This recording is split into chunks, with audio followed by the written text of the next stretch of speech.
കോജിക് acid എന്ന് പറയുമ്പോഴത്തേക്ക് അതിനകത്ത് ആസിഡ് ഉണ്ടല്ലോ, ആ ആസിഡ് ഉള്ളത് കൊണ്ട് തന്നെ നമുക്ക് അത് സാലിസിലിക് ആസിഡിൻ്റെ കൂടെ, ഗ്ലൈക്കോളിക് ആസിഡിൻ്റെ കൂടെ, ബെൻസോൾ പെറോക്സൈഡിൻ്റെ കൂടെ, അതുപോലെ തന്നെ മറ്റുള്ള അസലിക് ആസിഡിൻ്റെ കൂടെയൊക്കെ അല്ലെങ്കിൽ ട്രാൻഎക്സാമിക് ആസിഡിൻ്റെ കൂടെയൊക്കെ യൂസ് ചെയ്യാൻ പറ്റും എന്ന് ഡൗട്ട് വെച്ചിട്ടുണ്ടായിരുന്നു. ഡെഫിനറ്റ്ലി കോജിക് ആസിഡ് ഈ പറഞ്ഞ എല്ലാത്തിൻ്റെ കൂടെ യൂസ് ചെയ്യാം.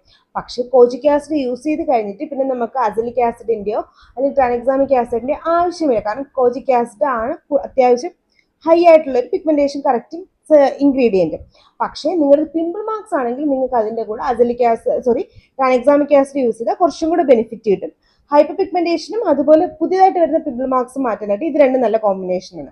അതല്ല പഴയ പിഗ്മെന്റേഷനും ഉണ്ട്. പിന്നെ നിങ്ങളുടെ പിഗ്മെന്റേഷൻ റെഡ് കളർ ആണെങ്കിൽ, റെഡ് കളർ പിഗ്മെന്റേഷൻ നിങ്ങൾക്ക് ഉണ്ടെങ്കിൽ നിങ്ങൾക്ക് അസലിക് ആസിഡും കോജിക് ആസിഡും കൂടെ യൂസ് ചെയ്യുന്നൊന്നും കുഴപ്പമില്ല.